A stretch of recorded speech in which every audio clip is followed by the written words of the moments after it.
Goswami, Srila Prabhupada ki jai, Devotee Vaishnava Vrinda Acharya Shraya Sthapati ki jai.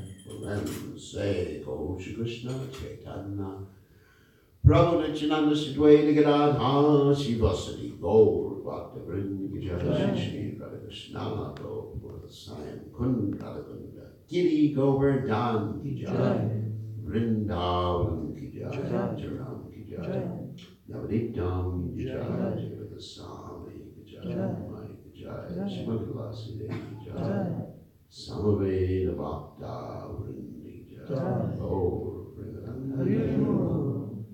Oh, oh, glory is the assembled devotees.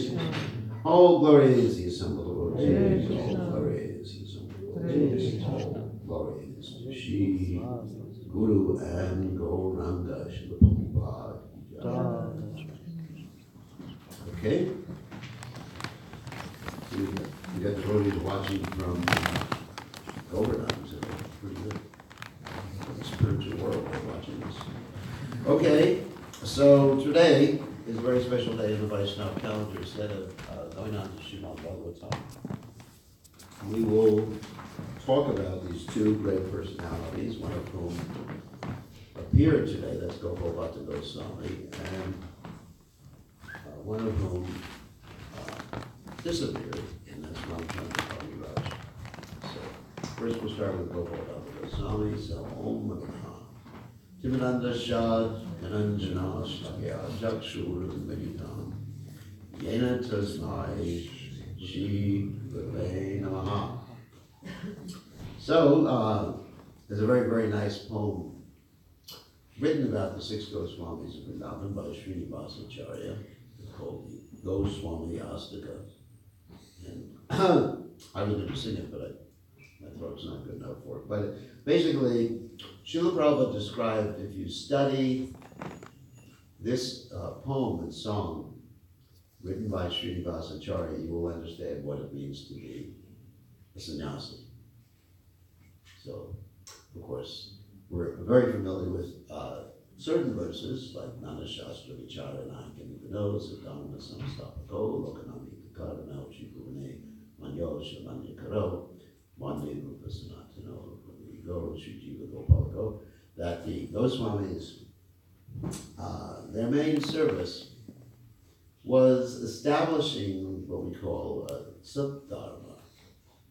Saddharma Samstapako. Saddharma means eternal religious principles. There are many principles of religion that are not eternal. There are, as described in the Bhagavad Gita, Trigunya Vishya Veda Nishtrahi Gunya Pravarjana Nirglam Bo Nirprasad Yoga Shema Brahman. There are many principles and details in the Vedic literatures that deal mainly with the three modes of material nature. So we are interested in eternal religious principles, Sat Dharma. I mean, Dharma actually means the inherent quality, that which cannot be separated from an object.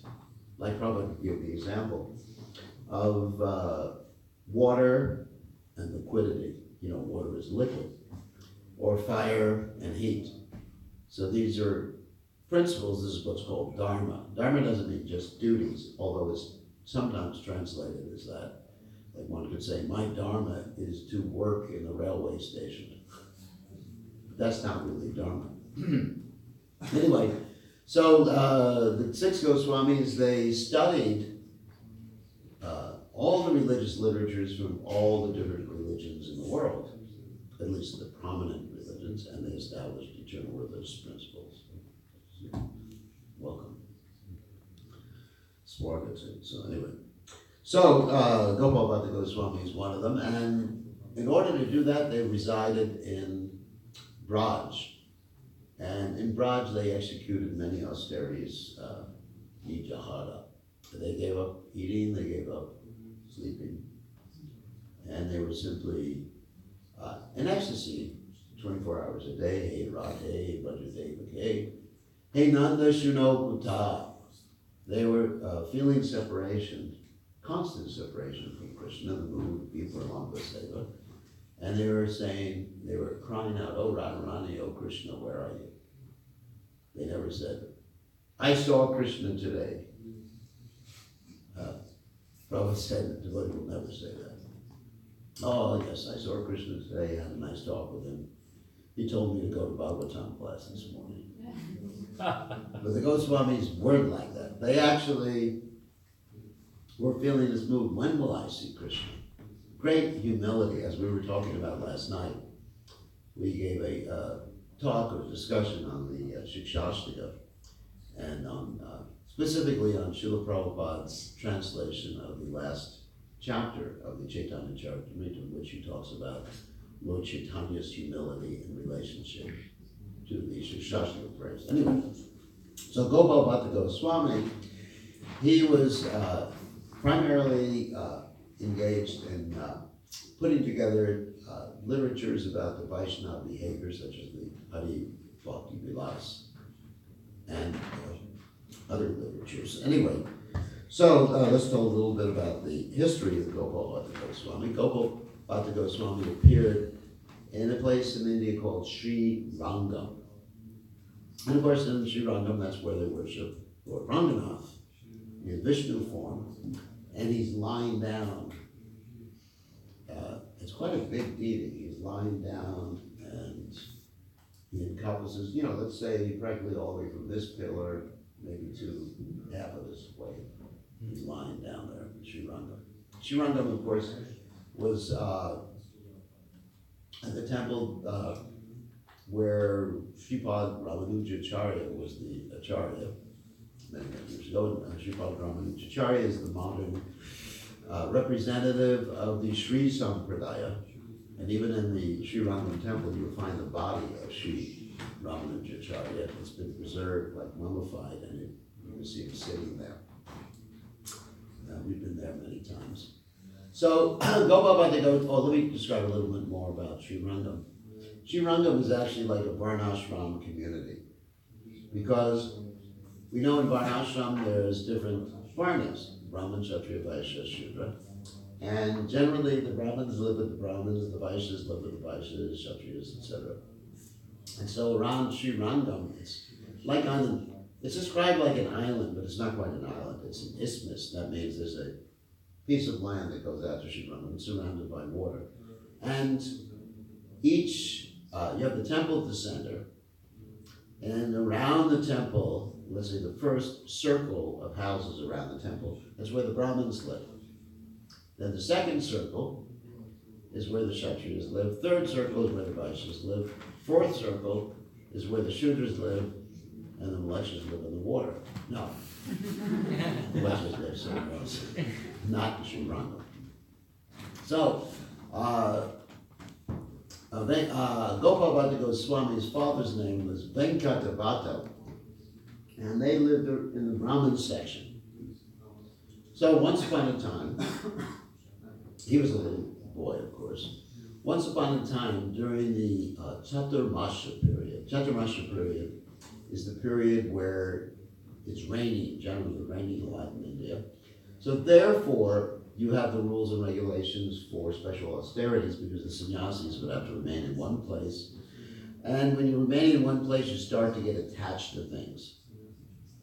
So in order to avoid material attachment, that's why they would eat very little, maybe once a day, unspiced food. And also, another reason is another thing they would do is they would grow their beards. And the reason for that was not so they would look handsome. The reason for that was because it was quite hot and humid in India at that time. And having a beard is not a pleasant experience at that time of the year. Here in Slovenia at this time of year, it would probably be pretty pleasant. Instead of covering up your face, it would cover your face. Anyway, I think you get the idea. So, when Prabhupada was present, some of the devotees started to follow this chaturmash and grow their beards. And Prabhupada got very upset. He said, this is not chatur mess. Because they looked, Prabhupada wanted all the devotees to be clean shaven. So it's not chatur mess. Anyway, so this was the 4 months of the rainy season, and Lord Chaitanya Mahaprabhu happened to be visiting Sri Rangam during the 4 months of the rainy season, so therefore he was going to stay there during the chaturmash period.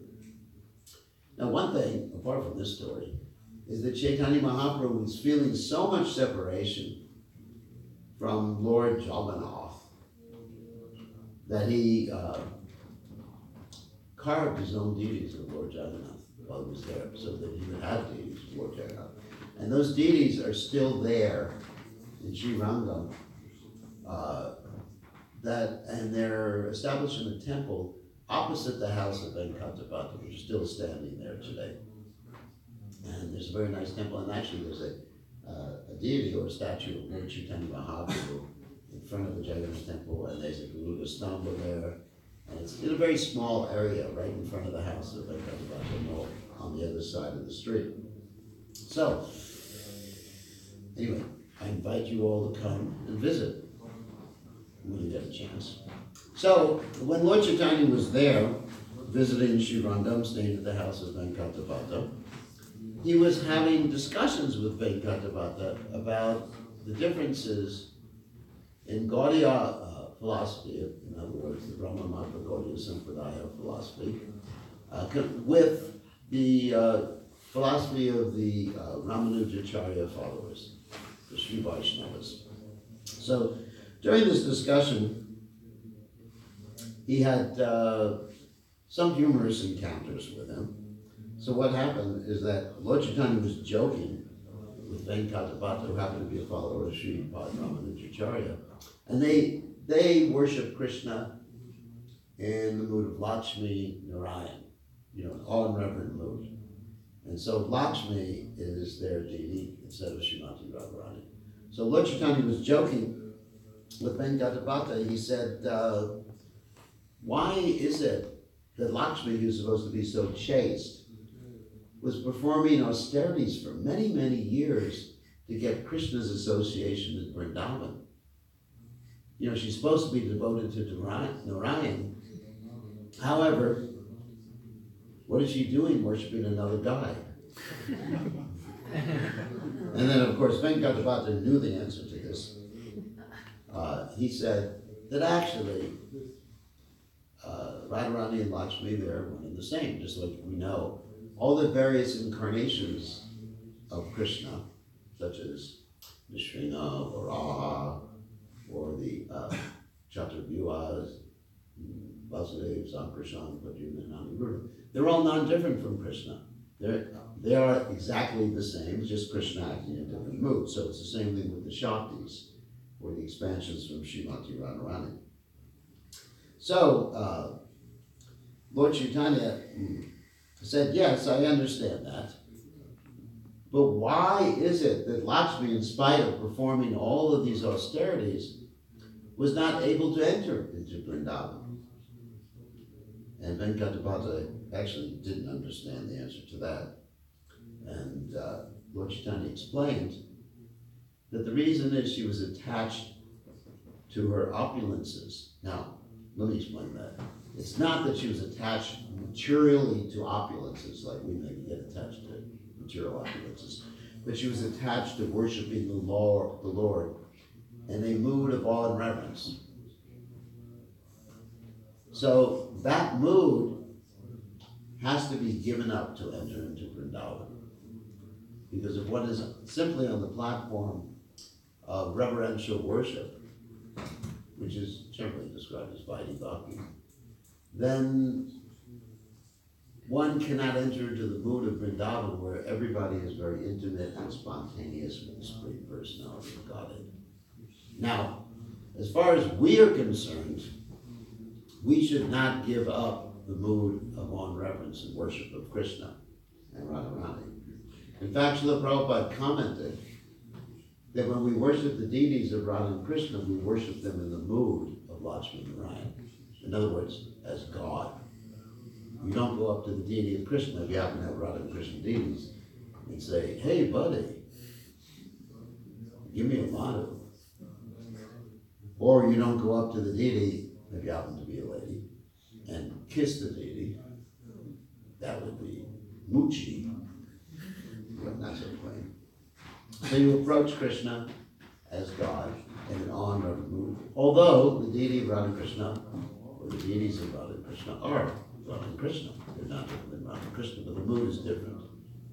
At least in our ISKCON temples, the worship in the ISKCON temples. So, when it is time, internally, we will enter into the spontaneous mood. It's not that we should give up the awe and reverent mood externally. In other words, if you're on the higher platform of Krishna consciousness, if you're on that intimate, spontaneous mood, don't show it. Just keep it to yourself and to your spiritual master. When you're ready, when you have the adhikar. So, in this way, Lord Chaitanya joked with Venkatapata and was convincing them of the superiority of the Gaudiya understanding, Lord Chaitanya's understanding.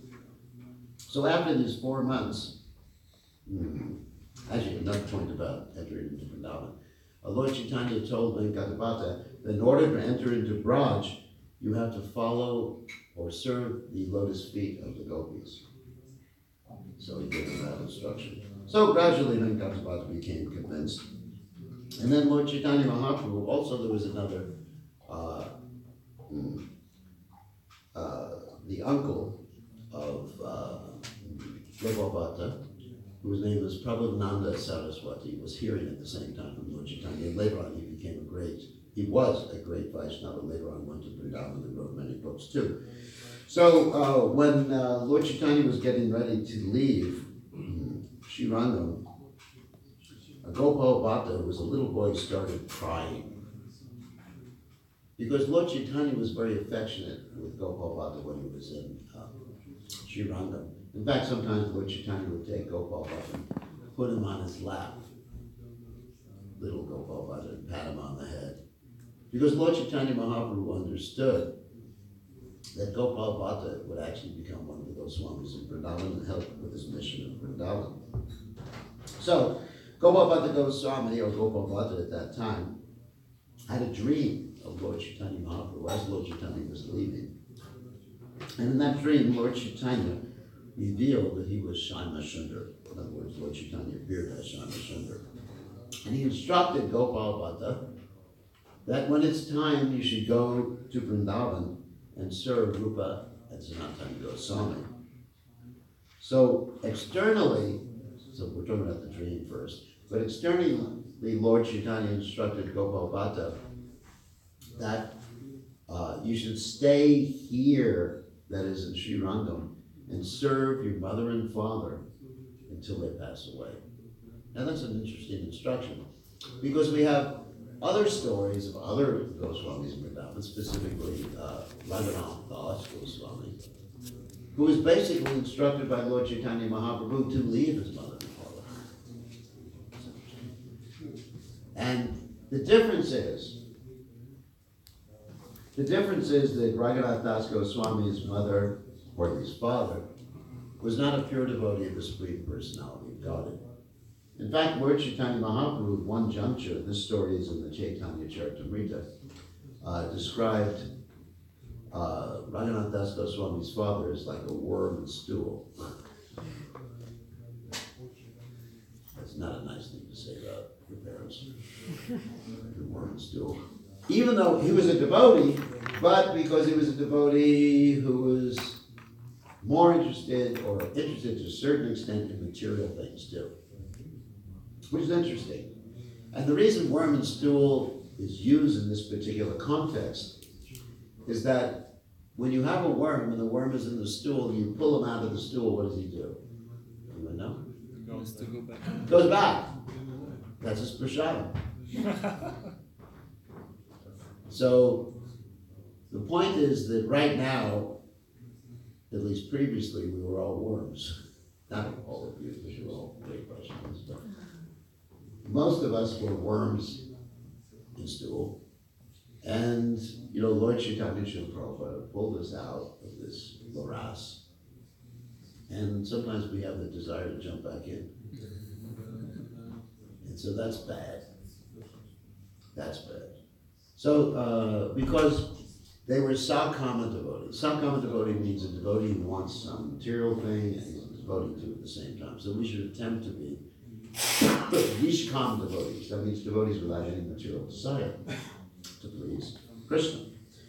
So, therefore, Lord Chaitanya instructed Raghunath Das Goswami, you get home, get out of home, and join the other Goswamis in Vrindavan, whereas he instructed Gopal Bhatta Goswami, you stay in your home, and you actually serve your parents. And Raghunath Bhatta Goswami was instructed actually in the same way.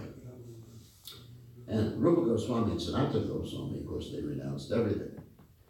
So, while Gopal Bhatta Goswami was there in Sri Rangam waiting for his parents and serving his parents, he was trained up by his uncle, Prabhupada Saraswati, in the philosophy of Krishna consciousness.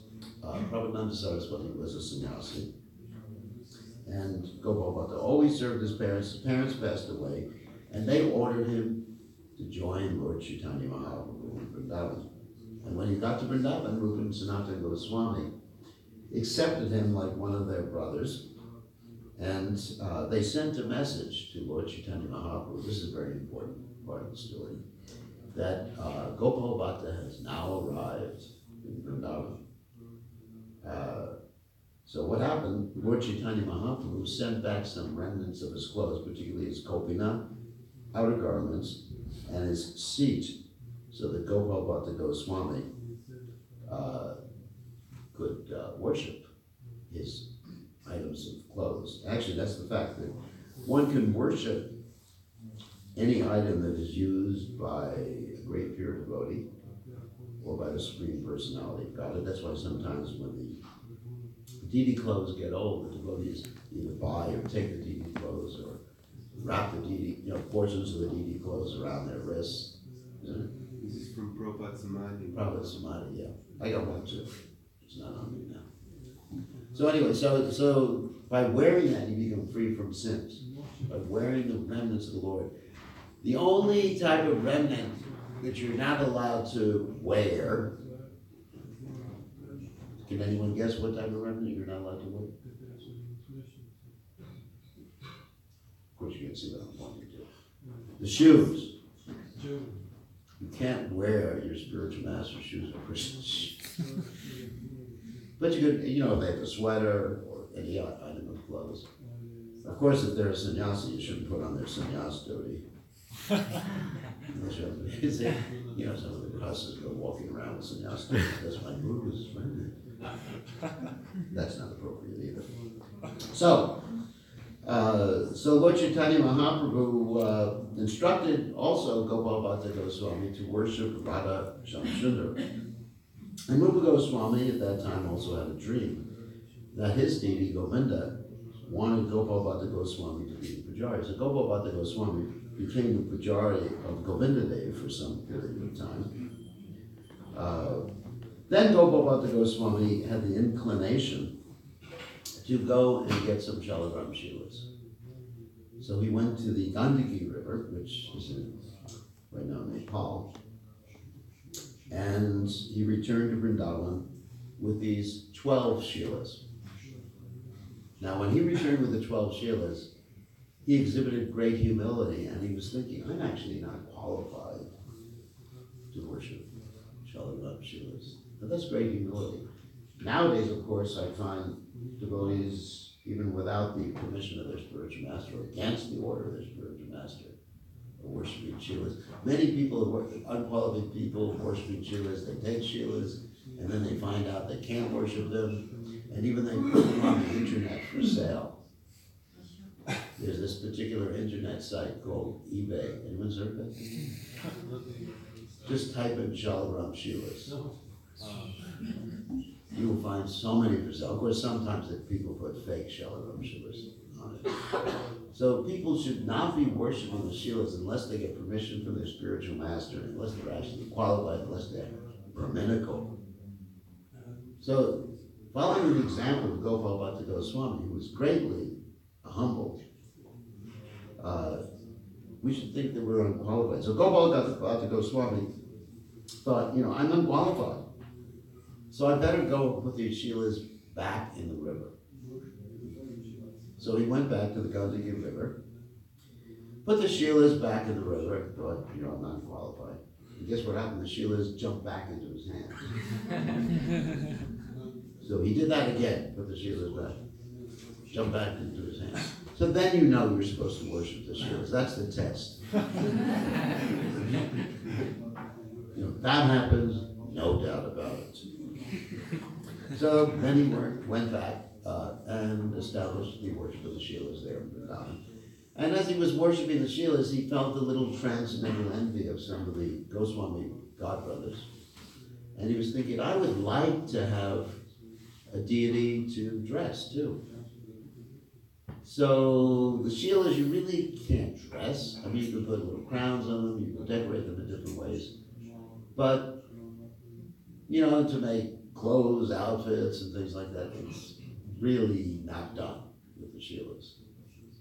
Because I have Govardhan Shilas, and sometimes I put little hats on to keep them warm in the winter, kerchiefs, scarves so they stay warm.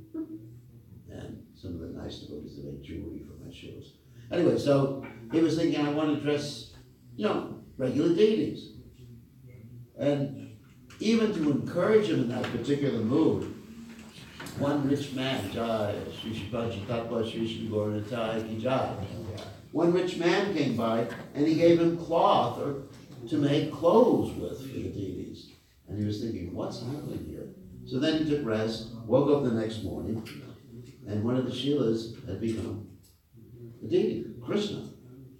And that deity, of course, is Radharaman. The Shila was a Damodar Shila. And today, you could go to Vrindavan, some of you went to Vrindavan, and you see this Radharaman deity, very exquisite deity. And if the majority allows, you can see in the back, there's the part of the Shila still remaining on the back of the deity. That's Shri Shri Radharaman. And that was Gopal Bhatta's main deity to be worshipped. So he began to worship Shri Shri Radharaman by himself. He didn't have any assistant pujari. But then one day, there was a big storm in Vrindavan. And Gopal Bhatta Goswami and the Brahmin took shelter in one particular place, and this Brahmin had no son. And as happens in India, you find people gradually, or not gradually, but usually, they're begging for a son. Like if you ever go to these sacred trees in India, you find so many pieces of cloth wrapped around the sacred trees. Guess what that's for? People want a son or daughter. But anyway, they want a child. And old ladies do that with the trees. And you can see the trees are covered with cloth. And so this Brahmin, he said to Gopal Bhatta Goswami, that please, Swamiji, bless me with a son. And so Gopal Bhatta Goswami said, okay, I bless you to have a son. Because the blessings of a pure devotee always work. So this Brahmin said, all right, if I get a son, guess what? I promise I will give him, my first son, to you. So 10 years later, Gopal Bhatta Goswami is in his bhajan kutir chanting Hare Krishna, Krishna Krishna, Hare Hare, Hare Ram, Ram Ram, Hare Hare. And this 10-year-old boy comes. I guess it's a little bit more than 10 years later. It was actually time for the pregnancy. Anyway, so So this little boy comes, and Gopal Bhatta Goswami says, "Who are you?" And the little boy explains that, yes, my father promised that he would give me to you as a servant. And this little boy later on became known as the Gopinath Pujari Goswami, who served Radharaman, the Radharaman deities. And of course, this Gopinath Pujari Goswami, he wasn't a Goswami in the sense of a sannyasi in the renounced order of life. He got married. He had children, and his children, and his children's children, and his children's children's children's children were all servants, and they continue to be servants of the Radharaman deity. And Srila Prabhupada commented that if you want to understand the strictest details of deity worship, you should go to the Radharaman temple and study with the pujaris there. In the other temple, many of the other temples, the deity worship is actually slipped quite a bit. Like Prabhupada commented at one time, that the pujaris allow dust to form. In other words, they don't bathe the deities practically any time, maybe once a year or something. And the dust comes on the deities, and they just have to dust off the deities. So Prabhupada commented. But in the Radharaman temple, it's always been a strict standard of deity worship. So one time, Radharaman appeared before Gopal Bhatta Goswami as Chaitanya Mahaprabhu. Amazing story. And so Gopal Bhatta Goswami always concentrated on the worship of Radharaman. And later on, he initiated Srinivasacharya. Srinivasacharya, of course, is the second generation, one of the great second generation devotees from Lord Chaitanya Mahaprabhu, Shaimananda, Srinivasacharya, and Narottam Thakur. And Srinivasacharya was the first Bhaktisharita, Sankirtan devotee. Because the story goes, just briefly, that Srinivasacharya was given the books of the Goswamis to take to Bengal. They had made copies of these books. And he, along with Narottam Thakur, Srinivasacharya, and Shyamananda, they brought these books to Bengal, but on the way to Bengal, when they first entered Bengal, there was a king who stole the chest where the books were kept, because the king thought that the books, he didn't know they were books, he thought the chest had a great treasure of gold. The king was a dacoit, actually. His name was Viraham Vir. That means someone who's very heroic. That's what the word Vira means, heroic. So later on, when the king opened up the chest, he discovered there were books, and later on he came in touch with Srinivasacharya. Srinivasacharya initiated the king and the king's wife, and the whole kingdom became so Krishna conscious they wouldn't allow anybody in the kingdom who didn't chant their japa. That's pretty good, isn't it? We should do that in Slovenia. And anybody who can't or doesn't chant japa, they can go to Croatia.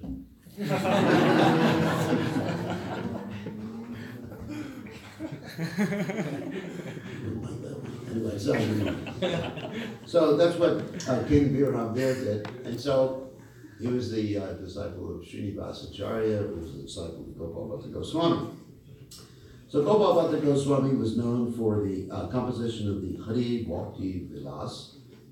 In collaboration, he wrote this with Sanatana Goswami. One thing that's interesting about the Hari Bhakti Vilas that we should be aware of is that the Hari Bhakti Vilas was written to a certain extent to act as, it details with the Vaishnava principles, of course, but act as a means of attracting the Brahminical class to Lord Chaitanya's movement. So there's many injunctions in the Hari Bhakti Vilas that are not applicable to us in the Western world. For example, one of the things we eat are carrots. Anyone's heard of carrots before? No? Who here does not eat carrots? So you are violating, what? I don't like to eat carrots. But you have to. Someone forced them to. They take you. Anyway, I like to eat carrots because they have vitamin A. They're good for the eyes. So let me explain about carrots. The reason they're mentioned there is because there was a ritual in India based upon some of the interpretations of some of the Puranas, which have been changed, that you shouldn't eat carrots because carrots are the bones and the blood of the sage. Hare Krishna. Obviously, you don't eat bones and blood, especially the sage. And therefore, that was what was generally followed by the Brahmins. So in order to present, this is like bridge preaching, Prabhupada explains this. In order to present it to the Brahminical class, you had to have similar injunctions that they would respect. So, and also, there's other things like nightshade, things you're not supposed to eat. Nightshade means like certain types of bacon. Bacon is eggplant. Tomatoes or tomatoes, depending on how you pronounce it here. So, and in certain temples of India, like in Jagannath Puri, they don't offer potatoes. Did you know that? Because it grows under the ground. They won't offer anything that grows under the ground. So there are different rituals in different places in India.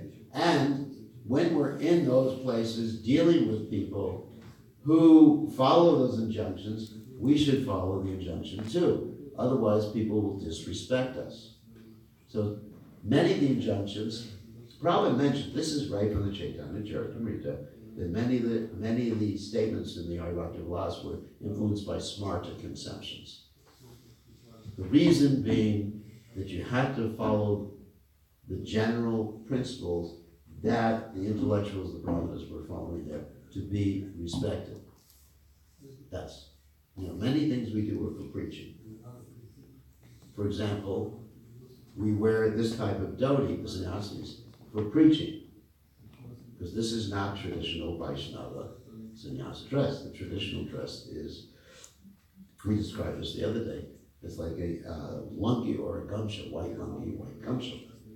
When the 6 Goswamis took sannyas, they didn't wear saffron.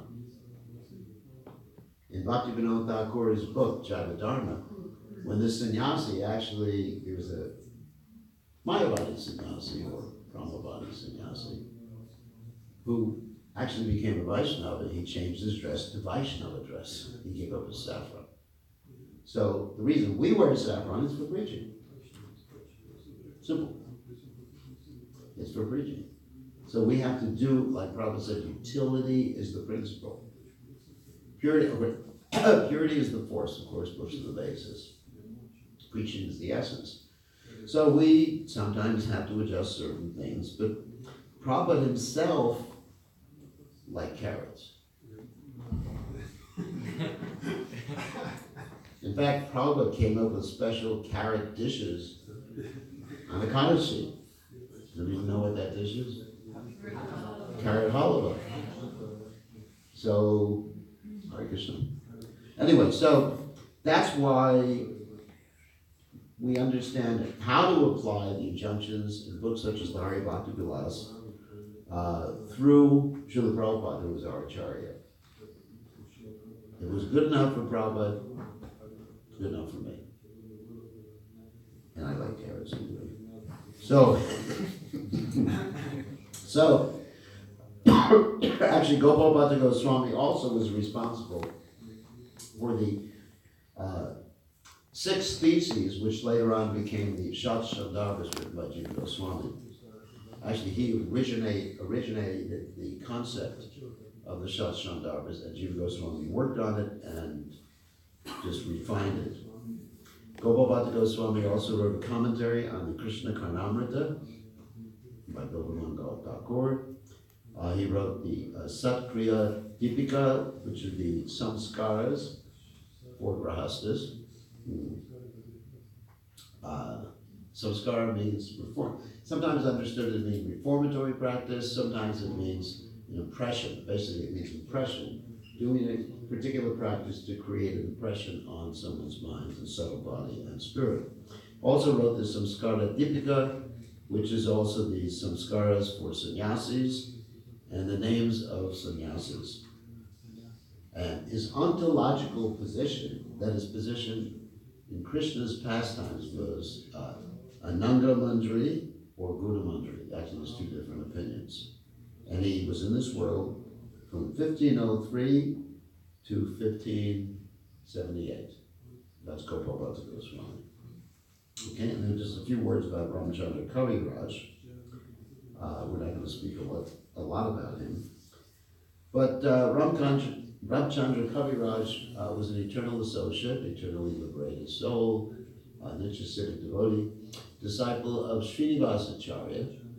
He met Srinivasacharya when he was walking home after his marriage. Actually, there's injunctions that if you see a sannyasi at your marriage is not considered so auspicious. Anyway. But actually, in Vaishnavism, it's a little bit different. You know, some of these injunctions apply to karma kanja people, people following the karma kanja path, the materialistic path. But, I know myself, and Prabhupada also did, we sometimes perform marriages. That doesn't mean we're making the marriage inauspicious by performing it. So Ramchandra Kaviraj is coming back from this marriage, and he spotted his spiritual master. He recognized his spiritual master, and then he stayed with his spiritual master. That was the honeymoon, I guess. He stayed with his spiritual master after the marriage, and he was so dedicated to spiritual life. You Rasas don't imitate this. But he was so dedicated that he always remained with his spiritual master, and especially with his spiritual master's friend, Narottama Das Thakur. He was inseparable from Narottama Das Thakur. There's one famous story where he was with Narottama Das Thakur. He didn't go home to visit his family, and Narottama Das Thakur ordered him to go visit his family. So taking the order of Narottama Das Thakur, he proceeded to where his family was, but only got about 50 meters from where Narottama Das Thakur was. He couldn't bear the separation. And so he was thinking, in great conflict, I can't leave. And so feeling that, he began to just do some seva, sweep the floor of the temple. And Narottama Das Thakur finally looked out and he saw that Ramchandra Kaviraj had not gone to his family. And he was shaking his head. And Ramchandra Kaviraj felt so guilty that he began to hit himself with a broom, which he was using to sweep the temple. And Narottama Das Thakur ran out and stopped him. He said, "Stop it, you're giving me pain." So that was how close. The reason I'm telling you the story, it illustrates how close and loving the relationship was between these different pure devotees. Sometimes we have a Mayavadi conception that, you love Krishna and everybody else is just a jiva soul, just be a little detached. But Vaishnavas should have great love between each other. So later on, he proceeded to join his spiritual master in Vrindavan, and he left this world in Vrindavan because it's his disappearance day today. And when Narottama Das Thakur heard that Ramchandra Kaviraj had left this world, he composed this famous poem that we sometimes chant on the disappearance days of great devotees. Saparshada Gora Viraha Vilapa, which some of you know as Jayani Pramadana, Konana Prachur. That is the song to the departed Vaishnavas.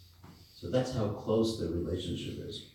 And finally, about Ramchandra Kaviraj, I just want to read one poem that he wrote, at least the translation of the poem, that he wrote about Chaitanya Mahaprabhu. This is the translation. Just see, brothers, how Lord Gauranga has arisen like a golden moon. Just as the full moon has arisen in the sky, another fuller moon arose in the form of the Gaura avatar, just to deliver us from all this dark age of ignorance. His mercy takes away the sufferings of the jiva souls. Japa, mantras, austerities, and other rituals are all useless for purification in the age of Kali. Here he's talking about not Hare Krishna japa, but people have other types of japa. The only means of deliverance is the Hare Krishna mantra. Mahaprabhu is so kind that he has manifested the nectar of the holy name, so that the souls in this dark age can be released from the cycle of repeated birth and death and hellish life in the lower planetary systems and experience divine love. Whether one is blind or dumb does not matter. Everyone can drown in this inundation, that means flood. In this way, Chaitanya Mahaprabhu has drowned everyone in love of Godhead, but Ramchandra Das, that's him, is so unfortunate that he could not taste even a drop of that nectar. So that's the humility. I mean, hearing about these great Vaishnavas, there's many qualities we can concentrate on, meditate on, and try to develop. And of course, one of them is humility, another one is love for the other Vaishnavas. And these are very important lessons for us. So, any questions or comments about Gopal Goswami Ramchandra? Yes? You know, there's one of Gopal Bhatta's Shilas is in ISKCON. Really, where? There was one brahmachari, Guru Garanga, a long time ago. He was in India, they were doing some programs there, and they invited him to see a temple. And he wanted to have a Srila of Gopal Bhatta Swami. They gave it to him. Wow. He was walking out, they said no. Then he was walking out of the temple. They said, okay, come back. And they gave him Srila. One of the 12 Shrilas. Yeah. And then he got married, he got children, he started business, and he was sending, and then he decided to give the Srila because he said, I can't wish it, because he was sending loads of money to Jain for his group, Bhakti Sri Maharaj. So then he decided to give this Srila to Indradumna Maharaj. Indradumna Maharaj is always carrying the Srila. Wow. His primary Srila. Wow. Probably, he wrote the whole thing. I know he's a Guru Garanga's daughter. What a nice story. Thank you, that's a nice story. So, any other questions? Yes. Thank you. Yesterday we had one discussion, small discussion between Matajis. According The Matajis. Yes. The problems. Yes. I claimed that everything that was happening in our life to us, that this is our responsibility. Yes. Yes, but they didn't agree with me. Rascal monsters. I'm just joking. So, everything, we should take responsibility, yes. Whether we become Krishna conscious or not is our responsibility. whether my leg is in pain is my responsibility. Well, it depends. No, sometimes, no. Yeah. Not necessarily. But if you've done something that, where you've done something, you jumped off a building, your leg is in pain, it's your fault. But, certain things are arrangements. You have to distinguish. Certain things are arrangements of Krishna, but it's not that. I'll give you an example. Devotees got in a car accident one time and died. Some devotees. Another devotee went to Prabhupada and said, boy, that was Krishna's mercy. Prabhupada said, no, it was their foolishness. That's responsibility. It's the responsibility. Yeah. So let's say if you're eating the wrong foods, even prasadam, you have to be careful what you eat. Eat healthy. Just like I gave a seminar a number of years ago, Stop Killing the Devotees. So some of you may have attended that seminar. So if in spite of, just objective medical knowledge, and you have diabetes and you're eating tons of sugar, and your diabetes gets worse, you can say, it's Krishna's desire. Krishna's desire that my leg had to be amputated. It's not. It's the person's foolishness. Sometimes, yes, if it's out of our control, things that are out of our control. You know, let's say there's a storm here and the electricity goes off and it's freezing. It's not that I did it. That's definitely an act of God. Yes. Yeah, it's definitely an act of God. It's not my fault that there's a storm. So there's certain, you know, it's not one or the other. It depends on the circumstance. What about my husband, or whatever husband is Yeah, angry yeah. with me? That's my responsibility too. I understand that. You Yes. do what to your husband? What? If he's yelling on me or something. Then beat him. But I'm responsible. Yeah, no, it's not that you have to sit around and or anybody, you know, has to sit around and get beaten. You know, you leave the situation. Don't say, it's Krishna's mercy. You know, someone comes and puts a gun to your head. No, it's not the husband, obviously. Husbands just use sticks. So, let's say, you know, someone in the street puts a gun to your head and, you know, says, give me your money. No, this is Krishna's mercy. Well, maybe Krishna's mercy, but you should respond in the proper way. I mean, if you know jujitsu or karate, you know, take the gun from him if you want to do it. And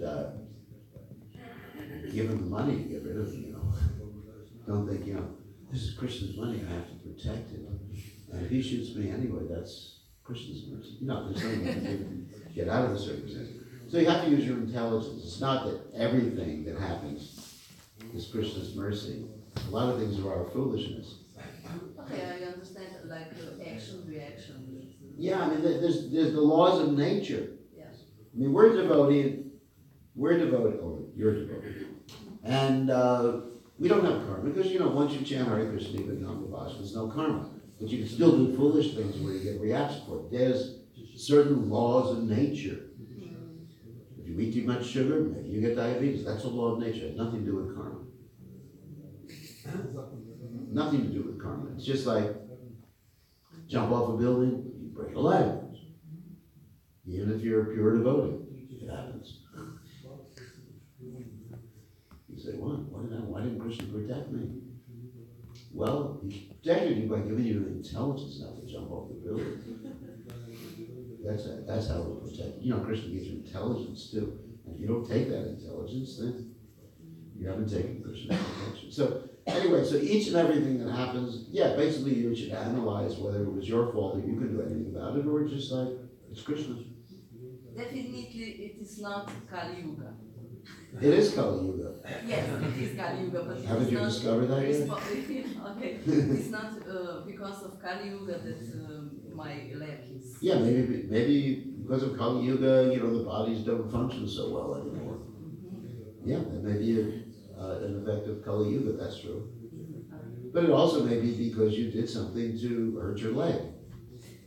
I mean, you can't give one response to every single circumstance. You have to analyze, or you can analyze, each and everything that happens, and just, you know, whether it was my fault, partially my fault, or someone else did it.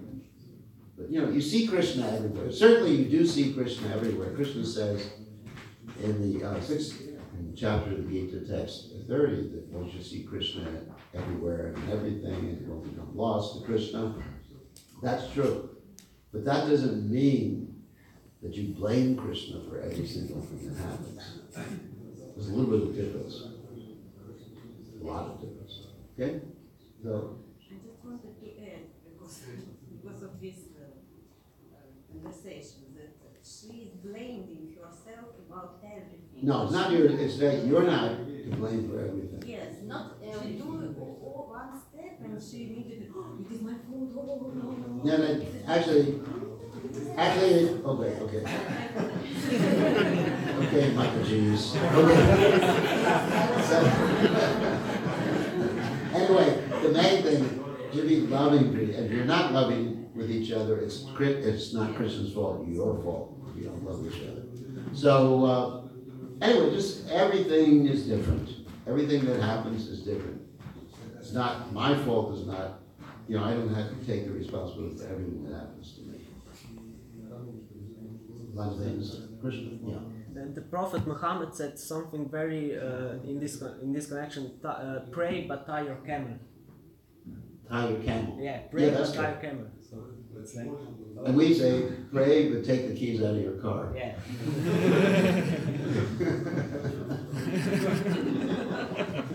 It's the same thing, isn't it? Yeah. Times, circumstances, and. Yeah, that's true. I mean, if you leave the key in your car and someone steals it, oh, Krishna wanted my car to be stolen. No. That's true. Actually, yes, that's a good quote. I should remember that. Pray but tie your camel. Hopefully everyone will understand that.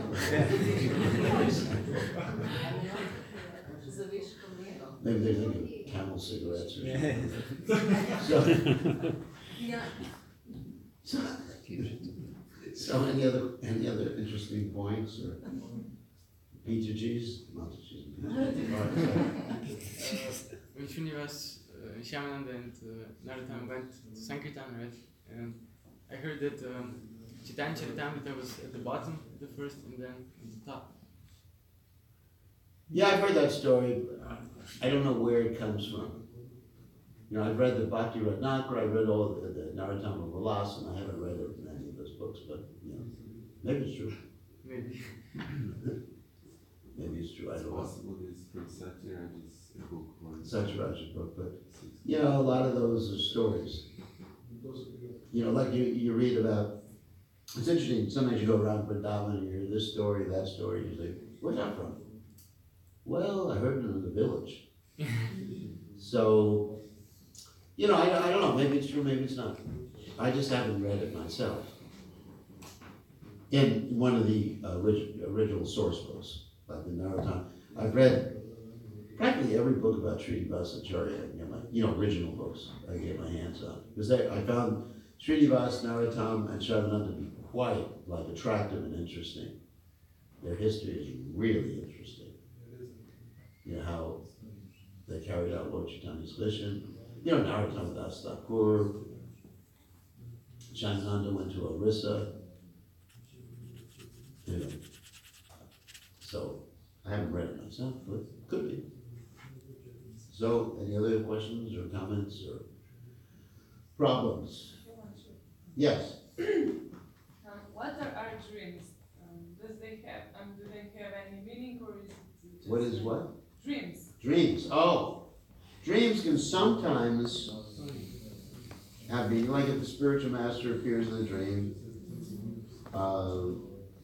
that can happen. I mean, I've had Prabhupada hear my dreams and chastise me a few times.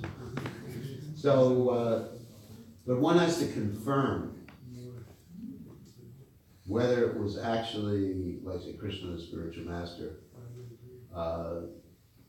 by talking to other devotees, especially one who can consult with other pure devotees or the spiritual master. They say, Guru Maharaj, I had a dream last night, and you told me to go to China.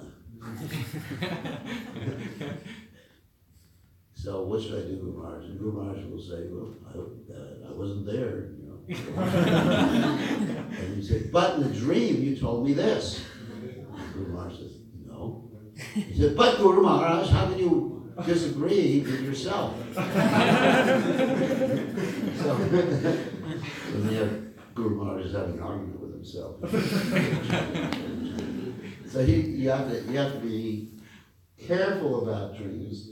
Yes, they can be very spiritual. I mean, I've had a number of dreams that were spiritual. And just like, you know, I had dreams in which, anyway, Krishna told me what diet to follow. So, Krishna didn't go to a doctor. No, he's, you know, basically, you know, whatever diet I'm following now was given from a dream. So that makes sense. So, but don't take dreams as absolute. But certainly, you know, dreams, but we have so many dreams that are not Krishna conscious every day. So many dreams. About a year ago, I had this dream, a completely un-Krishna conscious dream, but I was a devotee in the dream. I had a dream that after the present President of the United States got elected, I was appointed a member of his cabinet. And I was giving him advice about Krishna consciousness. I mean, maybe that was good. Maybe it happened on a subtle platform and things like that, but certainly it's not going to happen. Maybe. It'll be nice, wouldn't it? What do you think? In his next mandate. His next mandate, yeah. Hare Krishna. So, you know, we have all these dreams sometimes based on our desires, based upon past lives. We may dream we're a bird flying. You know, Prabhupada gives this example. You may dream you're a bird. Or, the Prabhupada gives the example, you may dream of gold. May have experienced gold in the past and a mountain, and you put it together and you get a gold mountain in the dream. That's Prabhupada's expression. So sometimes we put together two true things. So dreams are dreams. So any other questions? Yes? Spirit dream is named Sapna, yeah. Sapna Shiksha. Sapna Shiksha, yeah. Goswami shows us how it becomes dream, but Siddhanta takes a nap. Yes. When you're Bhakti Siddhanta Saraswati Thakur, you can get Sapna Shiksha. But for me, it's Swapna, Maya. He told us about Tirtha Swami, we give one seminar, 7 different level dream. Yeah, there's different types of dreams. Yeah. And basically, I like to do things in real life. I dreamt I was at Mangalarti, that's why I wasn't there this morning. So better be at Mangalarti. Okay, on that happy note, we're gonna dream we're eating prasadam. All glories to Srila Prabhupada, Srila Prabhupada ki jai.